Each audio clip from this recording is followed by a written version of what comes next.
الرحمن الرحيم الحمد لله الذي قصرت عن رؤيته أبصار الناظرين وعجزت عن نعته أوهام القاصفين الحمد لله رب العالمين الصلاة والسلام على أشرف الأنبياء والمرسلين خاتم النبيين بالقاسم محمد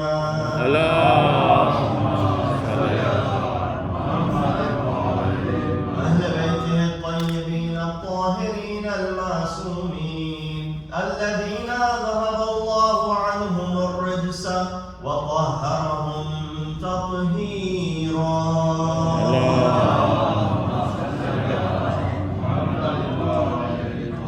أما بعد فقد قال الله تبارك وتعالى قوله الحق وهو أصدق القائلين بسم الله الرحمن الرحيم يا أيها الذين آمنوا اتقوا الله وكونوا مع الصادقين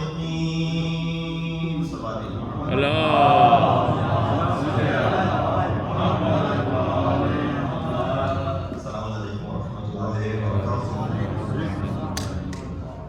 7th of Zulhijjah marks the shahadat of our fifth Imam, Imam Baqir, alayhi salatu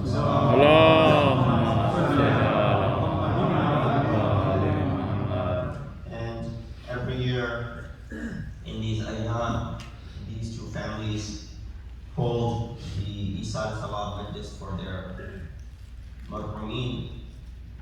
One marhum is a young boy, Molana Syed Rizwi, who, believe it or not, 8 years ago, right, 2014, 8 years ago passed away. And it seems like just yesterday that all of his schoolmates from his school, from his public school, from Jafriya school, had gathered here for a memorial service that was offered one of a kind.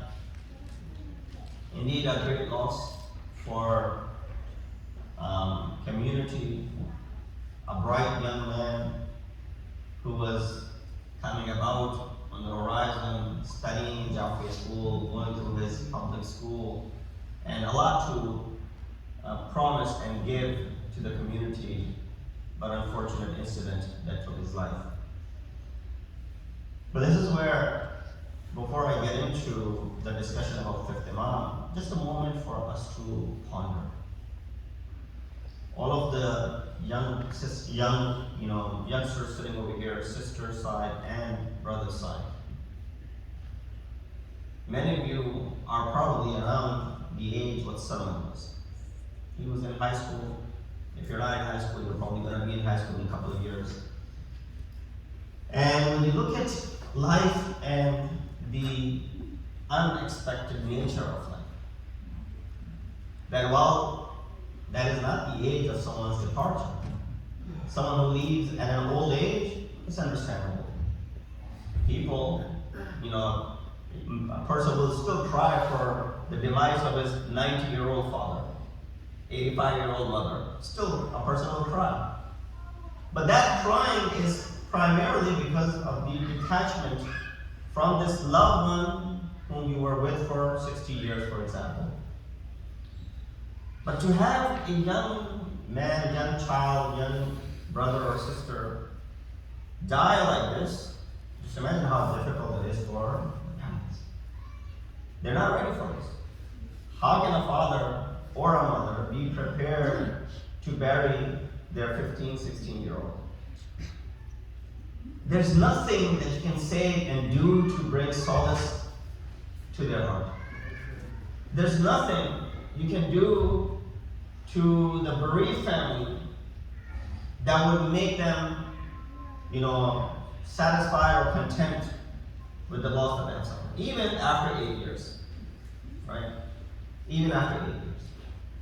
And that is the reality.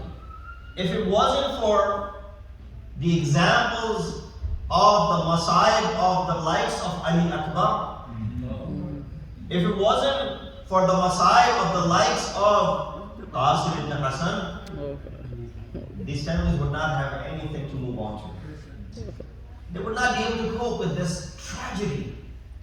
I said this is the human nature. It's unfortunate. But we are also fortunate that we are associated with a maktab where they presented their lives and they gave their lives. You know, when Imam was saying is in the battlefield, the first person who walks in after the shahadat of the ashab is who? His son Ali Akbar. After him, anyone who came from the family or even from the ashab before, Imam would resist, Imam would stop. Imam would look for excuses not to let them go into the battlefield. But the moment Hazrat Ali Akbar comes up to Imam Hussain, Imam says, "Taqaddam." He's giving all the fathers sitting over here that if you ever have a similar situation and your son or daughter is in a place like this, if it's for the sacrifice, remember the sacrifice of Hazrat Ibrahim and Ismail. فَلَمَّا بَلَغَ مَعْهُ السَّعْيَا, when he was old enough to help out his father, age of 15, 16, Hazrat Ismail was. That's how old a child is when he's able to provide support and help. Allah subhanahu wa ta'ala says, what? Detach yourself with Ismail. O Ibrahim, we want to see that how connected you are to your son, the one whom is given to you at an old age. It's not like Hazrat Ibrahim has 10, 15 sons and daughters. No, this is one son that he has, that too in a very old age. We want to see your attachment to your son. But the moment Hazrat Ibrahim is commanded, he asks his son, what do you see? He says, yeah, but if Allah do as you have been commanded by Allah subhanahu wa ta'ala, satajiduni insha'Allah min as-sabirin. Do as you've been commanded, and you will find me amongst those who are sabirin, those who have done and portrayed sabr. I wasn't planning on going in this direction, but we are coming close to the Ayyam Hajj and Eid al-Adha. And that is the Qurbani, which is reminded of, and we commemorate and we perform the same Qurbani each year on that day of Eid al-Adha. In the yad of who? Hazrat Ibrahim, the father of monotheism, and Hazrat Ismail. But the point is, Allah calls this Qurbani to be Dhabh Alim. Right? The Quran says, when he placed his forehead in submission, Allah subhanahu wa ta'ala replaced Hazrat Ismail with a ram. And he said, O Ibrahim, you have indeed fulfilled the dream. We didn't want you to literally kill your son. And then he says, we gave you for وَفَدَيْنَاهُ بِذِبْنَ عَظِيمٍ. The word here, فَدَيْنَاهُ, is sometimes looked at differently. The word fada in our language might be something which is sacrifice. किसी चीज को फिदा कर देना. फिदिया इसी से निकला है. फिदिया भी इसी को कहते हैं. When you give fidya, you sacrifice. In Karbala, those who couldn't come, they sent their fidya. Imam Hassan knew he couldn't come, so he had sent his fidya in the form of in the form of his son, Hazrat Qasim. Al-Banin couldn't come, so she sent 4 of her sons as fidya. Right? That's the concept of fidya. But Allah says, وَفَدَيْنَاهُ بِذِبْحٍ عَظِيمٍ. He said, we made. The word fada here is in the meaning of ja'ala. We made this to be the greatest sacrifice. Oh Allah, sacrifice didn't take place. There was no Qurbani. Nobody got slaughtered over there. You see, yes, there's a connection with this Qurbani on 10th of Dhul Hijjah with another Qurbani on 10th of Muharram. This remained incomplete, but the completion will come. Here, if Ismail is killed, there's no purpose being served. Why would Allah subhanahu wa ta'ala just take away the son of Hazrat Ibrahim? There's no purpose being served over here. Taking the life of a young man. The only purpose was so that people are ready for this sacrifice. Look at the heart of Ibrahim, that he's able to easily, without hesitation, detach himself from his young son. Had no doubts whatsoever, right away gave in Qurbani to Allah subhanahu wa ta'ala. Allah said, we did not want to take the life of your son. وَفَضَيْنَاهُ بِالذِّبْحِ الْعَظِيمِ. But it is ذِبْحِ عَظِيم because people will continue to follow this sunnah until the day of judgment. You make an effort to offer the Qurbani. But Allah, what is the real manifestation of this Qurbani? So yes, when it will be meaningful, when it will be needed, then you will see the Qurbani take place. And when this Qurbani take place, let me just draw a comparison. When Rasul Akram Hazrat Muhammad Mustafa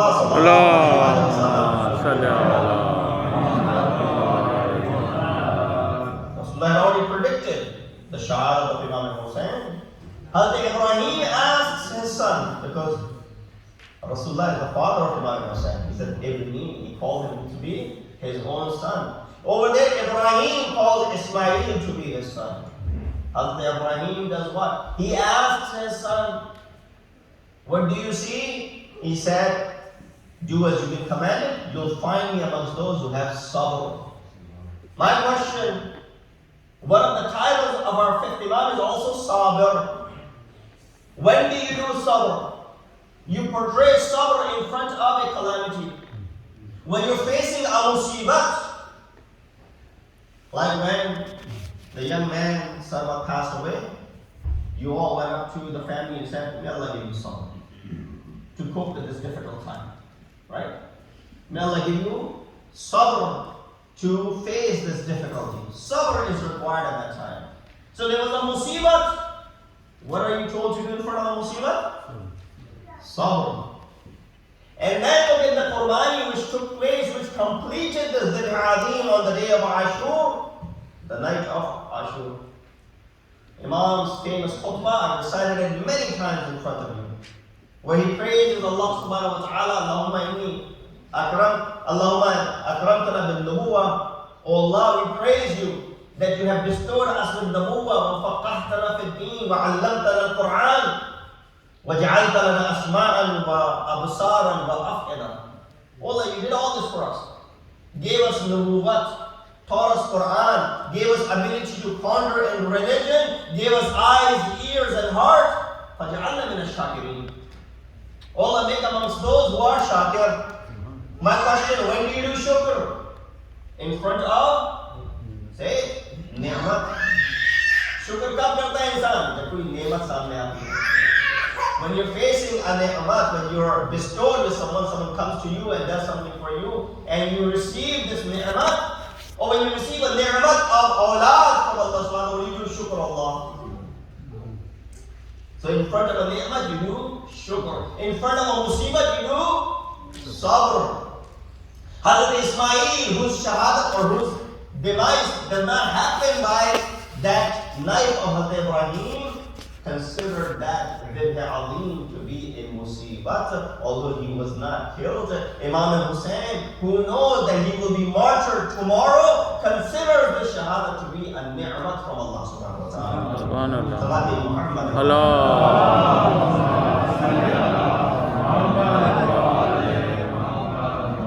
And that is the difference in the sight of Ismail and Hussein.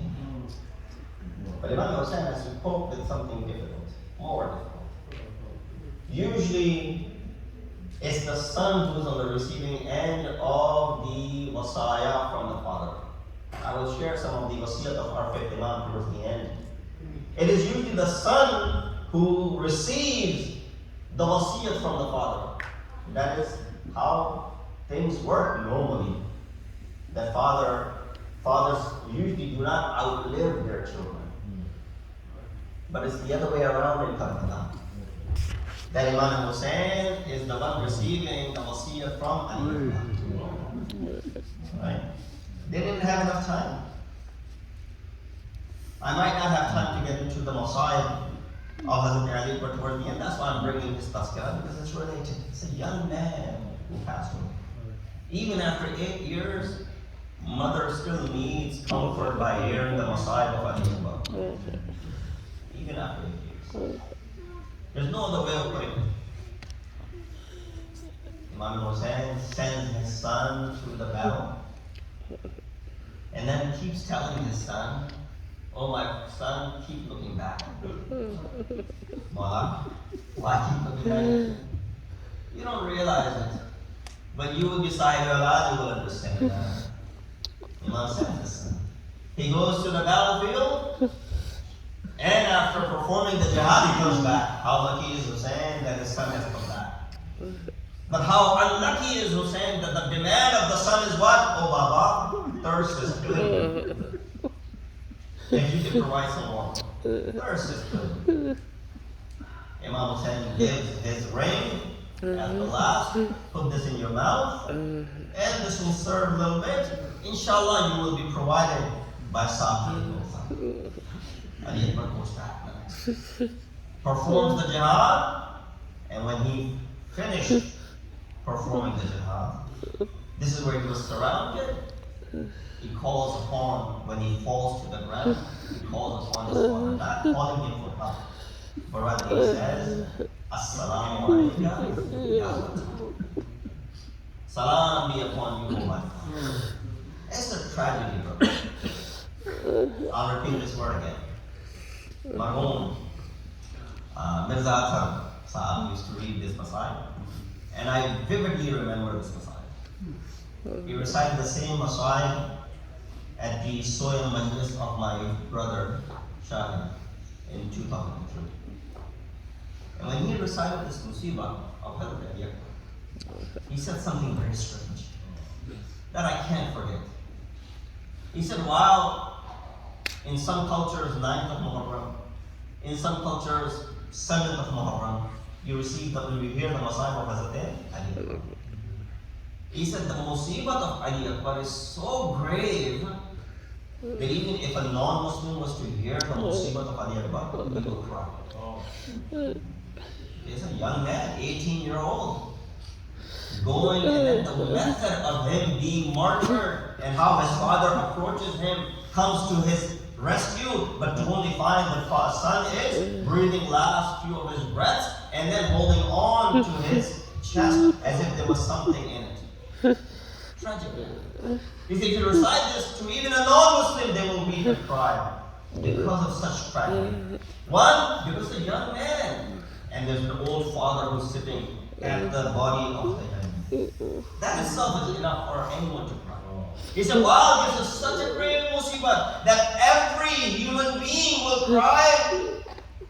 At the same time, it is the biggest marham. It's the biggest healing process for anyone who loses a young son.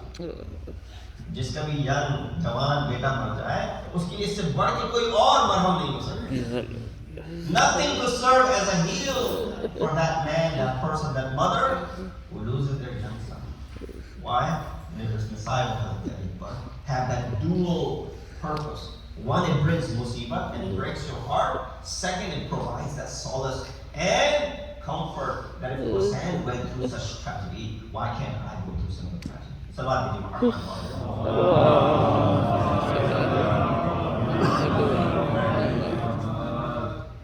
It is the shahadat of our fifth Imam as well. And you know my habit that I will not leave without having mentioned a few things about our fifth Imam. That these ayam are the ayam of the Hajj, in which we commemorate the shahadat of fifth Imam. And then on Saturday we commemorate the shahadat of Safir al-Husayni, Hazrat Muslim ibn Aqid. And of course it's also the day of Arafah. On Saturday we will have the Amal. So hopefully you will take opportunity of the weekend and take part in those Amal as well. But fifth Imam left his impression in this madhab of Islam, in this deen mubin Islam. One of the things that Imam Ali Janab, Imam Baqir was able to achieve was to be able to revive the teachings of Rasulullah. was able to pave the path for sixth Imam for the expansion of Deen Nabi Mubin Islam in its original form and shape. Because after all these years, it had been distorted. And for that reason, Imam raised students one after another who were themselves mujtahideen after they exited from the madrasa of Imam. Amongst those people who exited the madrasa of Imam, you find Aban ibn Taghlab, Muhammad ibn Muslim, Fadl ibn Jaza, Zurara ibn Ali. These are mujtahideen of their time. And Imam trained them and they were well equipped. There was a person, Imam went through many of these Umayyad Khulafa. His wiladat is 57 after Hijrah and his shahadat is 114 after Hijrah. In these 57 years of Imam's life, there are many Khulafa, or the leaders and the rulers, rather, the tyrant rulers of Umayyad that came about. One of them was Abdul Malik ibn Marwan. Abdul Malik ibn Marwan was someone who noticed that the paper that was printed at that time primarily came from Rome or Egypt. And the inscription on the paper that came from Rome and Egypt had the signs of Father, Son, and the Holy Spirit, the Trinity. And when he realized it, he said, I have to do something about it. He said, well, we won't take paper from Rome, but why is Egypt, which is a Muslim country at that time, because Islam had already taken over Egypt, is printing such papers and promoting Christianity? So he said, remove that, and we will replace it with the shahadat or the shahadatain. Once he did that, he thought to himself that he had done a great service to Islam, which is indeed a great service. Right away, this news reaches the Caesar of Rome.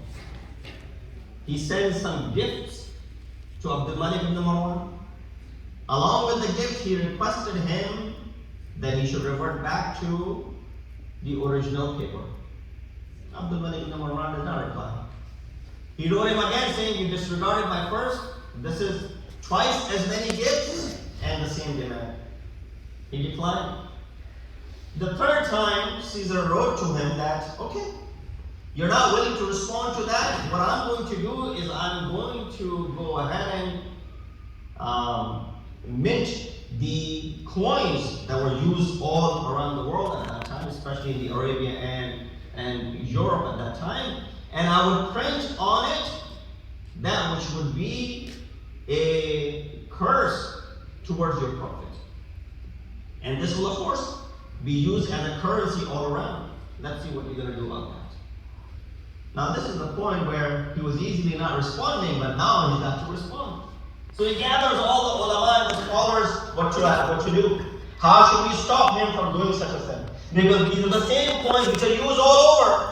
Just like today, dollar is used all over the world.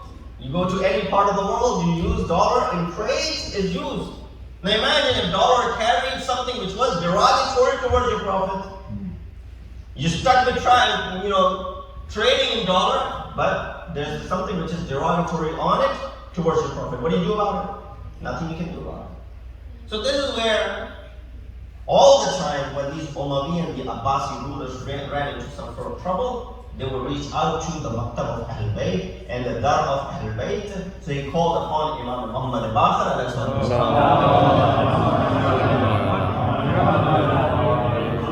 He said, I'm running into this problem.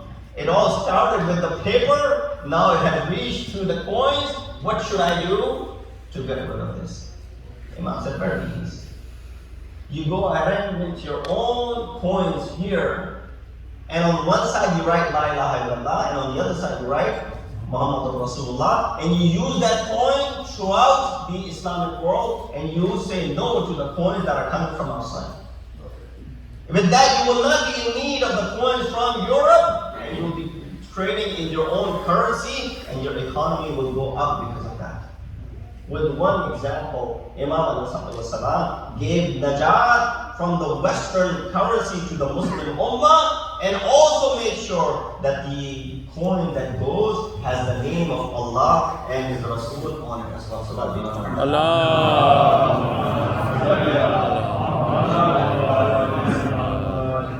And there were many such events where Imam came to the rescue. These Umayyad and the Abbasid, they lacked in knowledge, and therefore whenever they would get stuck, right away they would fall upon Imams. There was another Christian man who came and he debated, or thought that he was debating. When he asked Imam, look at the humbleness of Imam. Then when he asked him that, are you amongst the ulama? If someone comes to me and says, or says anything less than Molana to me, I will get offended. And if he adds a few more titles to my name, Allama and whatnot, I'll be, bragging about it and boasting about it. And if anyone compared me with someone who's less knowledgeable, then I'll get mad and I'll speak against that person. This is me. But Imam Maqsoom, when he is spoken, that man says, are you amongst the ulama? Imam's response is, I'm not amongst the juhala. I'm not amongst the ignorant. He didn't say I'm amongst the scholars, but at the same time he did not say I'm amongst the scholars. He said I'm not amongst those who are ignorant. Ask me any question that you want. This man, of course, tried Imam, asked him a question. He said, what is that time which is not counted amongst the night or the day? Did you know there was a time which is not part of the night or the day in 24 hours? Imam responded, that is the time of namaz subh. That window of opportunity that you get to go ahead and offer your namaz subh, that time is neither part of the day nor the night. In fact, that is the time of the paradise. That is the time for a marid who was suffering all night long will fall asleep at that time and his pain will go away. That is the time which is not counted amongst the day and the night, and it is considered to be the time of the paradise. Then he said, second question. You claim and you say that, people who will go to paradise, they will eat everything and they will not have the need and the hajat to relieve themselves. How is that possible? Can you give an example? Yes. There's no pain in paradise, and there's no dirtiness in paradise, and there's no filth in paradise. So how is that going to be taken care of? Imam responded, similar how a baby in the womb of the mother eats and consumes, yet does not have the hajat to relieve itself. That's how you and I will be over there in the paradise. He said the third question, you said in paradise people will pick on the fruits and they will never end. Whatever fruit that you want, you will eat and consume, and a new fruit will grow at that place. How is that possible? Can you give an example of it in this world? Imam said, very easy. At that time, they didn't have the light bulbs, right? They had these candles. Imam said, you take another candle and you can light hundreds of candles from that original candle. Nothing will decrease from the original candle, and you can lit up as many candles as you want. This is the example of taking as many fruits you want from the trees in paradise, and nothing will decrease from it, and things will continue to increase.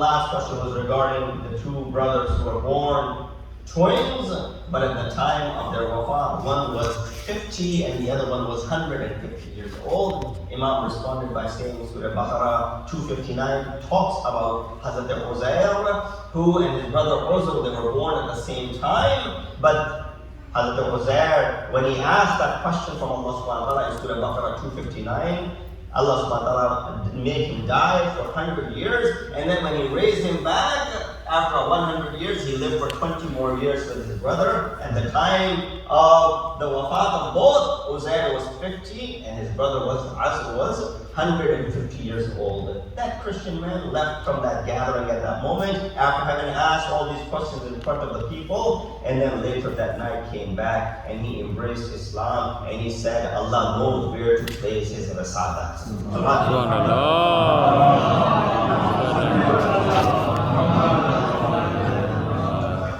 Inshallah, in the coming nights, I will speak more about, or maybe tomorrow in Khutbah of Jum'ah, about some of the sifat of Imam alayhi salam. The family had requested to say a few words in Urdu as far as the Masjid is concerned. کہ پانچویں امام نے یقیناً ایک طویل زندگی گزاری، 57 سال کا سن، لیکن وہ وقت آتا ہے امام کے اوپر، آپ نے ابھی مرثیے میں وہ الفاظ سنے کہ حاکم وقت کو امام کا وجود برداشت نہ ہوا، وہی کوششیں کی، آخرکار ایک عجیب و غریب کوشش تھی، وہ یہ تھا کہ امام کے سواری کے اوپر جو زین تھی اس کو مسموم کر دیا جاتا ہے. The saddle upon which Imam would sit, that was poisoned. امام ہمارے پہلے گزرے ہیں، دوسرے امام حسن کو بھی زہر دیا گیا، ان کا زہر ایسا سخت زہر تھا، روایت میں ملتا ہے 5ویں امام کا زہر بھی اتنا سخت تھا جو انسانوں کو نہیں بلکہ جانوروں کو دیا جاتا تھا، لیکن اس زمانے میں اماموں کو دیا جاتا تھا. دوسرے امام کو جو زہر دیا گیا وہ اتنا سخت تھا کہ امام نے اس زہر کو جیسے ہی کھایا، امام کے جگر کے ٹکڑے آنے لگے منہ میں، خون کے قطرے آتے تھے، قصہ بھر گیا. امام حسین سے کہا اے حسین اس کو ڈھک دو، میں نہیں چاہتا زینب کی نگاہ ان قطروں پہ پڑے، میں